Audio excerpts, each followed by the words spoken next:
हाय दोस्तों, welcome to my channel. मैं आपका दोस्त ध्रुव एक्सप्लेनर। आज से हम स्टार्ट करने जा रहे हैं बियॉन्ड द टाइमस्केप का एपिसोड 1। तो चलो शुरू करते हैं। हमें एक जगह दिखाई जाती है जहाँ साल का तीसरा महीना चल रहा है। स्प्रिंग का मौसम है, लाल आसमान, चारों तरफ काले बादल, बादलों में बिजली हमको नाचती हुई दिखाई जाती है। और बिजली कुछ इस प्रकार गिर रही है जैसे कोई भगवान अपना गुस्सा धरती पे गिरा रहा हो, और बादल इस प्रकार गरज रहे हैं जैसे कोई देवता चीखरा चिल्ला रहा हो। ये तो हुई आसमान की घटना। ये था पूरा आसमान का सीन जो हमें दिखाया गया।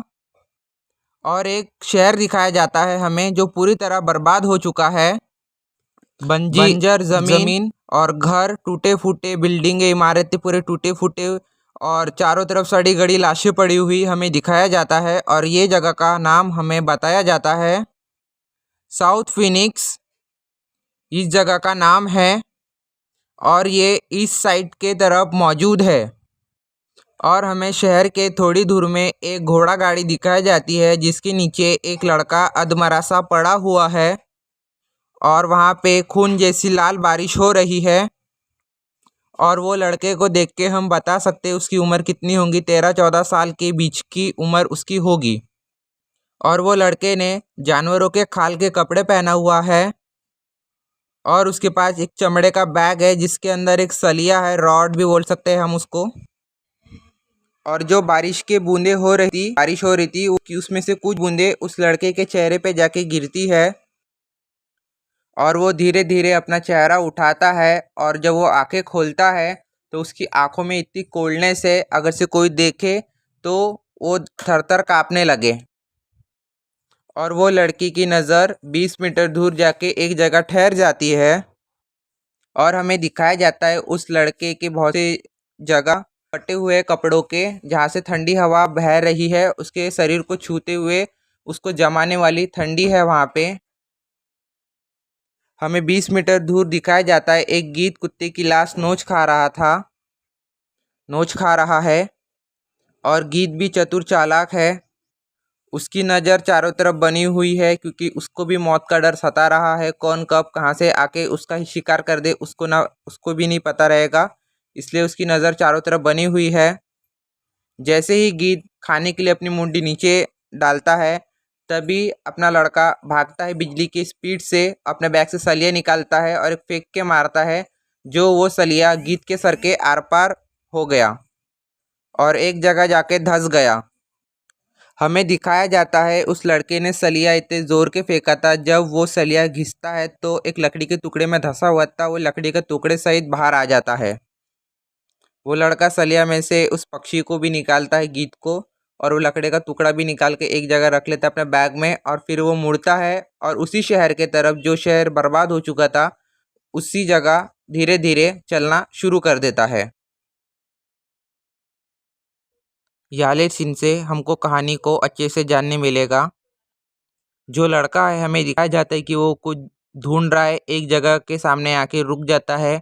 हमें बताई जाती है ये एक जड़ी बूटी की दुकान है, वो जड़ी बूटी की दुकान के अंदर जाता है और कुछ ढूंढने लगता है। हमें बताया जाता है कि उसकी छाती में एक घाव है, जो उस घाव को ठीक करने के लिए एक जड़ी बूटी ढूंढ रहा है।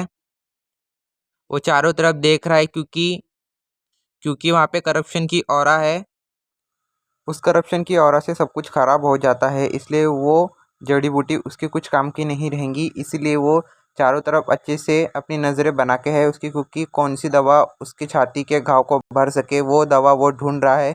उसी बीच उसको एक दवा मिल जाती है जो उसकी छाती का घाव भर सकती है, तो वो दवा उठाता है, अपने छाती पे लगाता है संभल के। जब वो लगाता है उसको जलन इतना हो रहा था, दर्द इतना हो रहा था कि वो दर्द ना सहन करने वाला है ना जलन सहन करने वाली है।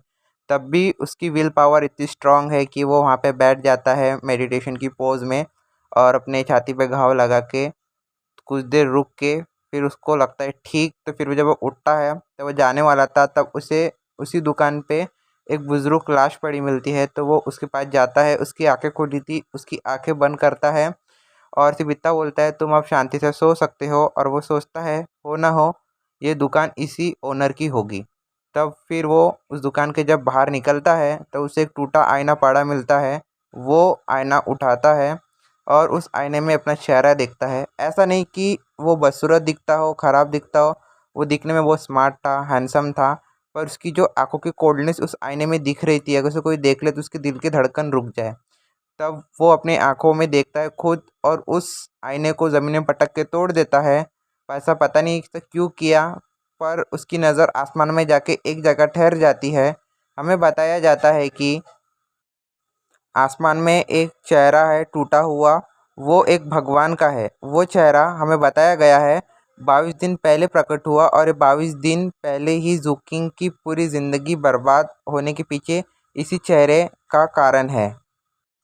ज़ूकिंग को इतना तेज़ गुस्सा आ रहा है क्योंकि उसने जब अपनी मुट्ठी भींचा तब उसके नाखून भी उसके चमड़ी के अंदर धंस गए और उसकी नज़र उसी चेहरे पे टिकी हुई थी और उसके मन में आंधी तूफान चल रहा है और उसके दिल में नफ़रत की आग जल उठी है और गुस्से के कारण उसके मन में सुनामी उठ रही है उस चेहरे को देख के। यहाँ से हमें बताया जाता है कि ये चेहरा 22 दिन पहले प्रकट हुआ और ये 22 दिन पहले की घटनाएं जो हमें बताई जा रही है। यहाँ से इस लड़के का नाम पता चलता है, ज़ूकिंग नाम है। ये पहले इसी शहर में एक गरीब बस्ती में रहता था घर वालों के साथ। ज़ूकिंग ने गरीबी, बीमारी और पैसे की तंगी सब कुछ देखा, इतना बुरा वक्त देखा है। और इससे भी ज़्यादा बुरा वक्त तब हुआ जब यह चेहरा 22 दिन पहले प्रकट हुआ आसमान में अचानक से। और जब उस चेहरा की आंखें खुली तो उस चेहरे के आंखों से एक रोशनी निकली। वो रोशनी जहाँ जहाँ गई वो ज़मीनें बंजर हो गई और वो रोशनी जैसे इंसानों को छुई वो खून के बारिश में तब्दील हो गए और कुछ इंसान जो बच गए उनके अंदर ये करप्शन ऑरा चली गई, तो वो मन बुद्धि से हो गए, मतलब सोचने समझने की क्षमता उनकी पूरी ख़त्म हो गई। वो एक जानवर में तब्दील हो गए, म्यूटेशन बीस्ट उनको बोला गया। और हमें बताया गया ये शहर पूरा भरा हुआ था लोगों से, पर इस शहर में सिर्फ इकलौता हमारा ज़ूकिंग ही बचा हुआ है जो मेन कैरेक्टर हीरो है। यहाँ से हमें उसकी सोच दिखाई गई। वो जीने के लिए शिकार करता, अकेले ही रहता, उसको डर नहीं लगता क्योंकि जो कुछ म्यूटेशन बीस्ट थे वो दिन में आराम करते थे, सोते थे, उनको जब तक छेड़ा ना जाए तब तक वो हमला नहीं करते थे, इतना ज़ूकिंग को पता था। वो सोचता ही इस शहर को थोड़ा एक्सप्लोर करता हूँ, तो वो इस शहर में घूम रहा था चारों तरफ। उसे एक खंडर जगह मिलती है, खंडर जगह, तो वो वहाँ पे जाता है, चारों तरफ ढूंढता है। उसे एक बैंगनी कलर की रोशनी चमकती हुई दिखती है। जब वो उसके पास जाता है तब उसे वहाँ पे एक बैम्बू स्लिप मिलती है जहाँ पे हमें बताया गया कि यहाँ पे कल्टीवेशन की मेथड लिखी हुई है। और वहाँ पे ख़तरा भी बहुत है क्योंकि कभी भी शाम हो सकती है और म्यूटेशन बीस्ट वहाँ पे आ सकते हैं हमला करने। तब भी हमारा ज़ूकिंग हिम्मत करके वहाँ पे जाता है, उस बैम्बू स्लिप को उठाता है और अपनी गुफ़ा की तरफ दौड़ना शुरू कर देता है। जब वो अपनी गुफ़ा में पहुँचता है तो अपनी गुफ़ा बंद करके उस बैम्बू स्लिप को देखता है और वो कल्टीवेशन मेथड का नाम बताया जाता है रिवर एंड माउंटेन इनकांडेशन। इस कल्टीवेशन मेथड का नाम है और यहाँ पे कल्टीवेशन की लेवल हमें बताई जाती है। पहला लेवल ची कंडीशन, इसके बाद आता है फाउंडेशन, इसके बाद आता है गोल्ड कोर, फिर इसके आगे आता है नेशन सोल। इसकी आगे की कल्टीवेशन हमें नहीं बताई जाती है क्योंकि इसके आगे की कल्टीवेशन बहुत ऊंचे स्तर की है। तो ज़ूकिंग इस कल्टीवेशन मेथड को पढ़ लेता है, अपने माइंड में अच्छे से बैठा लेता है, तब वो कल्टीवेशन की पोज में बैठ जाता है, मेडिटेशन के सांस अंदर लेता है, बाहर छोड़ता है, कल्टीवेशन की मेथड याद करता है और कल्टीवेशन करना शुरू कर देता है। पर उसे कल्टीवेशन करते समय उसे ठंड लग रही है। हमें बताया जाता है इसके पीछे का रीज़न। जब करप्शन ऑरा किसी के अंदर ज़्यादा हो जाती है तो उसे म्यूटेशन का नाम दिया जाता है। और कल्टीवेशन करते समय भी खतरा है क्योंकि जब हम कल्टीवेशन करते हैं तो वो जो म्यूटेशन की ऑरा है वो धीरे धीरे बाहर निकलना शुरू हो जाती है और उसका शरीर शुद्ध करने लग जाता है उस कल्टीवेशन ऑरा को। जो बाहर पे ऑरा है कल्टीवेशन करते समय बाहर की ऑरा जब वो खींचता है अपने शरीर में, क्यों तब उसमें म्यूटेशन मतलब करप्शन का ऑरा भी है, इसलिए उसको ठंडी भी लग रही है और उसके अंदर जो म्यूटेशन की ऑरा है, करप्शन की ऑरा, वो भी बाहर निकल रही है, इस वजह से उसको ठंडी लग रही है। ज़ूकिंग कल्टीवेशन करते समय सोचता है अगर से उसके अंदर भी करप्शन की ऑरा ज़्यादा हो गई तो वो भी एक म्यूटेशन बीस्ट में तब्दील हो सकता है या फिर वो एक खून की बारिश में तब्दील होके बारिश में बदल जाएगा, खून खून की नदियाँ में बह सकता है, उसको ऐसा लगता है। तब भी वो रिस्क लेके कल्टीवेशन करना जारी ही रखता है। वो रोज अपने गुफा के बाहर जाता, शिकार करता और आता और रोज कल्टीवेशन करता। उसको ठंडी लगती तब भी वो रोज कल्टीवेशन करता। इससे उसकी बॉडी भी स्ट्रांग हो रही है और उसके सेंसेस भी थोड़े शार्प हो रहे हैं। एक दिन जब कल्टीवेशन वो कर रहा था, इसी कल्टीवेशन के बीच में उसे एक सपना दिखता है। उसी शहर में एक बैंगनी रोशनी चमकती है खंडर के तरफ, जहाँ उसे बैम्बू स्लिप मिली थी उसी दिशा के तरफ एक बैंगनी रोशनी चमकती है और उसे वहाँ से एक वार्म फीलिंग होती है और उसे कुछ उसपन के दिन दिखाए जाते हैं। जब वो कल्टीवेशन से उठता है तब सोचता है ये दोनों बातें कहीं ना कहीं से लिंक है, तो वो फैसला करता है इस बैंगनी रोशनी को ढूंढने का। रात का सीन था, चारों तरफ जानवरों के चीखने चिल्लाने की आवाज़ें आ रही थी और तेज बारिश हो रही थी। तब वो अपना पूरी तैयारी से अपना सलिया निकाल लेता है। उसके पास जो चमड़े का बैग था उसमें एक जंग लगा कटार था, जंग लगा खंजर और उसके पास एक सांप की आधी टूटी मुंडी भी थी। वो बहुत पेशेंस के साथ रात काटता है। जैसी सुबह होने वाली थी तब वो अपने घाव को साफ करके उसमें पट्टी बांध के तैयार हो जाता है। जैसे ही सुबह की पहली किरण उसके चेहरे पे गिरती है तब वो उस गुफा से बाहर निकलता है। भागते भागते वो जब देखता है ज़मीन पे बहुत सारे जानवरों के निशान थे पंजों के।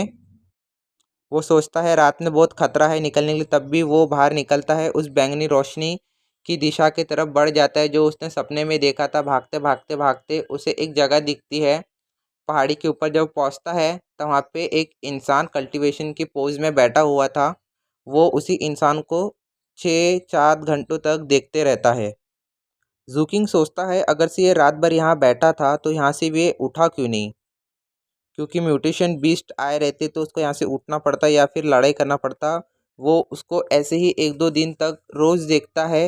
वो सोचता है ये यहाँ से उठा क्यों नहीं, तो वो एक दिन आता है ऐसे ही सुबह और 6 घंटे तक वहाँ पे उसका वेट करता है कुछ हिलने का, पर वो हिलता ही नहीं। तो वो अपने पास से एक पत्थर उठाता है, उसको फेंक के मारता है तो वो गिर जाता है और उसके पास से एक क्रिस्टल गिरता है बैंगनी कलर का। वो जब उसकी नज़र उस बैंगनी कलर पे जाती है क्रिस्टल पे, पत्थर पे, तो वो दौड़ के जाता है, उसको पकड़ता है, उठाता है तो उसको एक वार्म फीलिंग होती है। वो सोचता है यहाँ पे रुकना खतरे से खाली नहीं है, क्योंकि वो यहाँ पे इकलौता ज़िंदा है तब भी वो रिस्क लेना नहीं चाहता। तो वो अपनी गुफा की तरफ भागना शुरू कर देता है। वो भागते भागते सोचता है कि ये क्रिस्टल किस काम का है। जब वो भाग रहा था तो वो एक चीज़ महसूस करता है, उसके जो सीने में घाव था वो धीरे धीरे भरने लगा है और वो सोचता है ये हीलिंग के काम आ सकता है, के लिए हीलिंग के काम आता है और लाशों को ज़्यादा समय तक बचाए रखता है। और उसका घाव भागते भागते लगभग 90 से 80% हील हो चुका था। वो भागते भागते एक पंछी भी पकड़ लेता है और उस पंछी को बेहोश कर देता है, क्योंकि ताज़ा चीज़ें ज़्यादा समय तक अच्छी रहती है, ज़िंदा चीज़ें ज़्यादा समय तक ताज़ी रह सकती है, इसलिए उसको बेहोश कर देता है। और वो एक चीज़ और नोटिस करते भागते भागते, जब वो पहले 1 घंटा जिस स्पीड में भाग सकता था अब वो 1 घंटे से ज़्यादा स्पीड में भाग सकता है और उसको थकान भी नहीं हो रही है। जूकिंग सोचता है उसके हाथ में एक खजाना लग गया है, तो सीधा अपनी गुफा की तरफ भागते भागते जाता है। वो जैसे ही अपनी गुफा में पहुंचता है उस गुफा को बंद कर देता है, सील कर देता है, क्योंकि उसको पता है रात के समय ग्रूज भी निकलते। ग्रूज हमें बताया जाता है, ग्रूज वो आत्मा है जो किसी को भी निगल सकती है, वश में कर सकती है। उनको छूना मना है, देखना मना है, उनके पास जाना मना है। जूकिंग पहले भी जहाँ रहता था गरीब बस्ती में, वहाँ वहाँ पे भी बताया गया है जहाँ पे डेड और ज़्यादा रहती है वहाँ पे ये गुरूज आते हैं। इनको देखना हानिकारक है, छूना भी और उनके पास जाना भी, क्योंकि ये सीधा इंसान को निगल जाते हैं या फिर उनको अपने वश में कर लेते हैं। इसलिए उसने अपनी गुफा सील करके उस बैंगनी पत्थर के तरफ देखता है और सोचता है इसको पहले खुद पे यूज़ करने से पहले इस पंछी पे यूज़ करके देखता हूँ। उस चिड़िया को वो एक जगह से काटता है और वो क्रिस्टल सीधा उसके अंदर डाल देता है। जब वो उस क्रिस्टल उस पक्षी के अंदर डाल, तब वो पक्षी बहुत फड़फड़ाने लगता है, उसको हद से ज़्यादा दर्द होने लगता है। पर वहाँ पे एक घटना घटती है, वहाँ पे स्पिरिचुअल एनर्जी का भवंडर सा आ जाता है और वो एनर्जी सीधा उस पक्षी के अंदर जाने लगती है।